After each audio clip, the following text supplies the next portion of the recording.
Good morning, guys. Welcome back to the farm. We have a beautiful day. We're supposed to get rain this week, so we are eagerly awaiting that. I don't want to make this video too much of a Debbie Downer video, but we do show you a lot of the good things that go on, and there's been a lot of things that have not been going very well also. So we're going to talk about all those things. We've got some pigs we need to move. We're going to be using our new short fences. But first we want to show you some of the things that haven't been going on so well on the farm.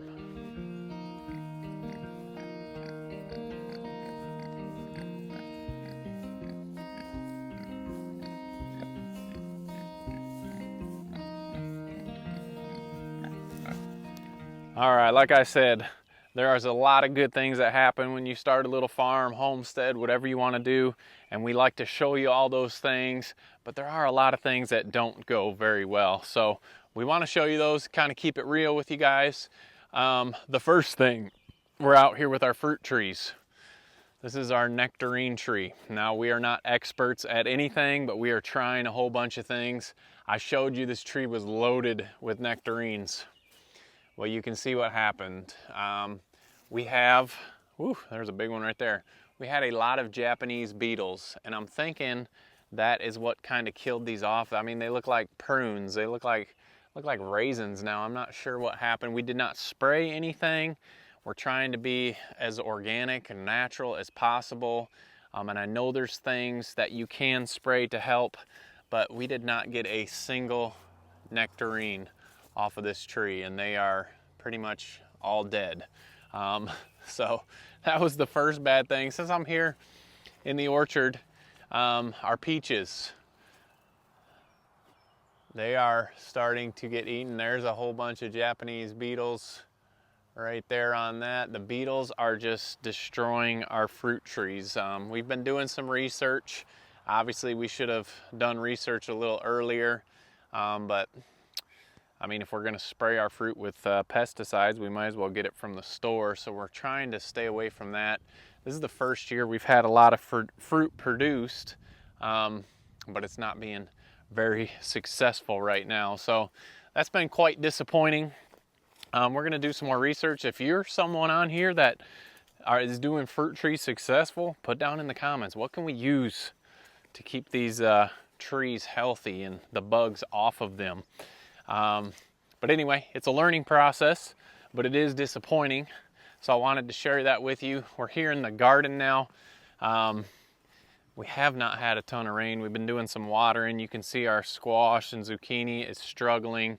Our tomatoes are kind of going awry. They're getting too big. We did not prune them well enough. I know we need to prune them better, but we are starting to get some tomatoes. These are the super sweet 101s. And juicy, but they are delicious. So you can see these branches have fallen down. I didn't want to take them off because there's a bunch of fruit on there. Maybe I should prune them off, but the tomatoes, the super sweets, are coming in good, and those make great snacks. So also having some issues with our big slicer tomatoes. The bottoms are getting eaten out of them. So anyway, had some fails with the gardens, with the fruit trees. So that's kind of what's been going on with that. Let's go to the backyard for the next thing that hasn't been going very well. Everyone is lounging this morning. After breakfast, had the pools filled. We have been filling wallows and pools, making sure they are topped off because it has been hot for us. And you can tell these porkers have a full belly because they are not even getting up to say good morning. Well, I guess good afternoon. There you are. I guilted one into coming over and saying hi. But we've had pigs go to new farms, and all has been going well, except we did have one loss. And very rare for us. We have not lost many pigs.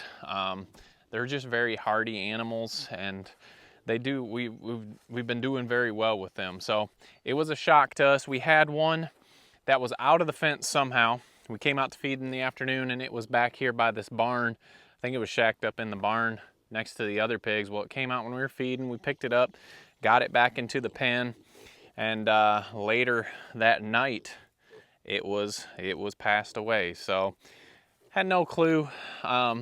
You know, you do your best. We don't have a farm vet near us, and honestly, we don't really use vets. We don't use vaccinations. Very rarely.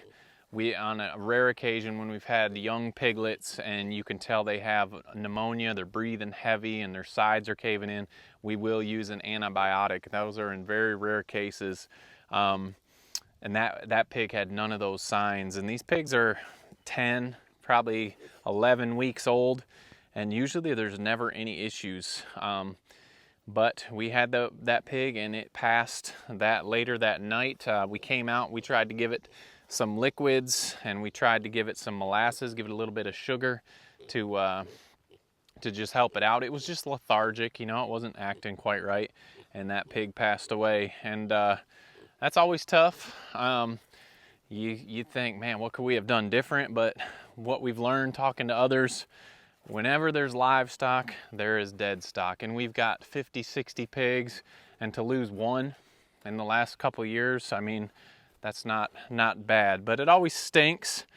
But just wanted to share that with you. Everyone else is doing good, and I know people will say, oh, you probably shouldn't have put it back in with the pigs. All these other pigs are doing fantastic. It wasn't breathing heavy. You couldn't hear anything. Its sides weren't caving in like it was breathing fast. I mean, just some things happen, and we're not really sure why, and no, we're not going to send it off and get it tested, and I'm sure we'll take grief for that as well. But that's how we're running our farm, and we've been doing okay.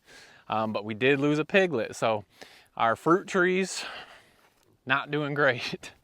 Garden is doing okay. We're eating a bunch off of it, and things are starting to come in. But there are some things that are struggling, and we are not experts. I'm going to keep telling y'all that. We're not experts, and I know there's different ways to do different things, and we are still learning. Like the back of our YouTube channel says, learning as you go, and we are still learning. So with all those things, there is one more. Knock on wood, hopefully this is the last for a long time of things that has not gone our way here in the last couple days. Let's go over and check it out.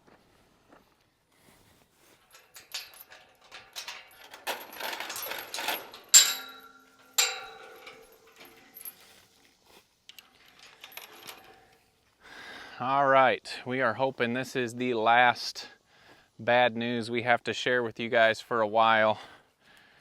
Here is Marine. How you doing? How you doing? Come here. Come here. Come here. So yesterday, we came out, and I had just showed donkeys on the last video, and some people didn't even know we had donkeys because we don't really talk about them a lot, but we do enjoy them. They are just our pets and companions on the farm. But there is Marine, and you'll notice she is out here by herself now. So we came out yesterday. Yesterday was Sunday. Today is Monday. You guys won't see this till Wednesday, but we came out. I came out and fed before church. Donkeys were doing fine. They were both laying down. We feed them some hay over there. They were both laying down there enjoying the morning. Didn't think nothing of it. We came back after church, got ready to go to market. The kids run around and collect eggs that we can take the last couple eggs that we get to market with us. Well, you can see this fence here. There goes Isaiah. He said, don't get me on the video. Well, that was his fault. He ran in front of the video. You can see the fence here was broken down, and Leroy was out and just laying out here in this pasture. And I don't know if something spooked them. I don't know what happened. We weren't here. Middle of the afternoon, probably between 12:30, and Marine was still in the pen. Leroy was out. He was deceased. Like I said, we don't know what happened. He wasn't caught up in the fence. He wasn't strangled. He had no bite marks. Nothing was on him. I'm not telling you guys all this just to tell you, there are things that don't go well. You will lose animals. Your plants will die. Things will eat your stuff. And it seems like anytime you're growing something, something's trying to eat it. Whether it's chickens, whether it's pigs, whether it's vegetables, tomatoes, peaches, it doesn't matter. So you're working your best to get as much as you can off the land and provide the best for your animals, and things happen. So we don't want to keep secrets from y'all. We want to keep it real. And I know there's keyboard warriors out there that are going to say, oh, you should have done this, you should have done that. Well, that is great, but we didn't, and this is what has happened. So long story short, Maureen is by herself now, and we know you don't want really any animals by themselves. They do better in pairs and they bond to animals. Maureen, come here. Come here. So we are looking for a home. We're looking for a home for Maureen. We want her to obviously be with other donkeys. We don't want to get any more donkeys. So if you're close, we're in Central Tennessee. If you've got donkeys, we don't want her to go to a place that doesn't have donkeys. She needs to be with other donkeys, other animals. Reach out to us, kcfarmstn@gmail. We'll put our email down there. If you're close and you have a great home for Maureen, let us know. We're looking for a home for her. She needs to be with other animals, and we don't have that option right now. So anyway, I just wanted to reach out to you guys, ask for a little help there if you have donkeys and would like to add another one. That would be fantastic. We're looking for a good home for her. So don't want to do this video all about doom and gloom, guys. The farm has been amazing. Like I said, we've been learning as we go. We're in our 4th year, really. Well, we've been here about 6 years now, so technically 5 years with animals and learning and building and growing, and it has been an amazing journey. And we don't want to give you guys a false hope of, oh, it's just always beautiful sunsets and you wake up excited to feed your animals and excited to process and sell your products to people. But man, it's hard. A lot of days are hard, and I'm not complaining. We enjoy it. We love what we're doing. But there are a lot of hard days along with many, many great days that you have on the farm. So like I said, want to keep it real with you guys, want to share all the stories, what's going on, what really happens. I'm not going to come out here and show you dead animals and things that happen like that. Those don't need to be on camera, but we're not afraid to share that with you guys as well and give you the truth behind what's going on. So anyway, we still love what we're doing. We're still having a great time. We're not gonna stop doing what we're doing, but we've got some animals that do need moved. They've been in a space for a while. So let's get down here and we are gonna get Gordon and Josie into a new area. Let's go.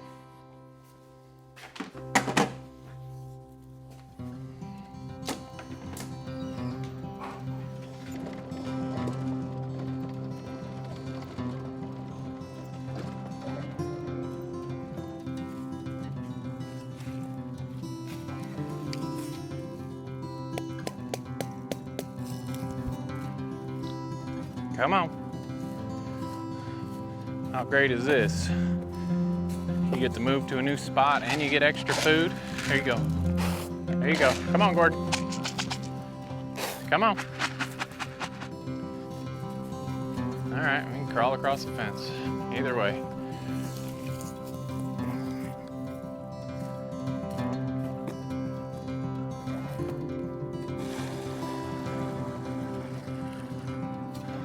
Okay, simple move. Pigs are already out exploring. Seeing Josie reminds me to say hi to our friend Josie from Papa and Josie's farm. They came and got pigs for us, and just say hi to her. And how's everything going? Here's Josie, so you can check her out. Josie is bred, and we'll be having piglets here in a month or month and a half. Not exactly sure. You guys know I don't remember all these dates. But a lot of people also ask us, can I run my pigs through the woods? They have no grass. Yes, you can run your pigs in the woods. They love the shade. They love the roots. They love the acorns. Anything that falls down in here, they're going to be looking to grab. So yes, you can run them. Some people say they only graze their pigs all year long. We've never done that. We always have a supplemental feed, a 16% protein feed that we give our pigs. Some people do 15, some people do 20. It's whatever works for your farm is what you should use. So mostly we just look at our pigs. How are they looking? Are they looking too fat? Are they looking too skinny? And we can up their feed or take away their feed from there. But if you're running them in the woods, that is totally fine. They don't have to have pasture. They're not cows. They're not just gonna totally eat pasture, although some people say they do. If it works on your farm, go for it. But we've got them moved. I'll tell you what, this 41812 Premier One fence, if you've seen a couple videos back, we had just purchased this. I'm pretty sure I'm calling it right. Yep, there it is, 41812 feral hog net. 18 inches high, so easy to get in and out. Our pigs don't jump. Some people say their pigs jump. We don't have any Carl Lewis pigs on our farm. Maybe if they got scared, they'd jump, but if they got scared, I think they'd run right through it no matter how tall or how short it was. But this netting is where we're headed in the future. It works fantastic, and we're very happy with it. So we've got the breeding group moved, Gordon and Josie. Be looking forward to those pigs here shortly. Next group on the list, charger's on, is the meat herd. And they won't be moving far. Thank goodness my mother-in-law loves the pigs and doesn't mind seeing them in her yard. They are over here, just across the way. They're gonna be moving up under these trees into that part of her yard, but that is for later today or another day. But anyway, just didn't want to give you guys a false sense. I know you get on social media and you see everybody's best. You always see the best looking animals, the best looking pasture. Oh, I'm not gonna be able to do it like they're doing it. Guys, it doesn't matter, man. If you just put your mind to it, plan things out, you can do whatever you want, whether it's a homestead, like we always talk about, making the change, putting God first, praying about it before you just jump off and jump into something you're not sure of. But you can do it, whether homestead, job, relationship, whatever you want to do, guys. Just want to give you encouragement. We appreciate you guys following our small channel. We hope that it encourages you in some aspect of your life. We appreciate that you tune into it. We hope it's a blessing to you. You guys are definitely a blessing to us and our small farm, and that's why we continue to make these silly videos. And we enjoy doing it for you guys, but we hope you're having a fantastic week. Don't forget to make the change, and we will see you guys on the next video.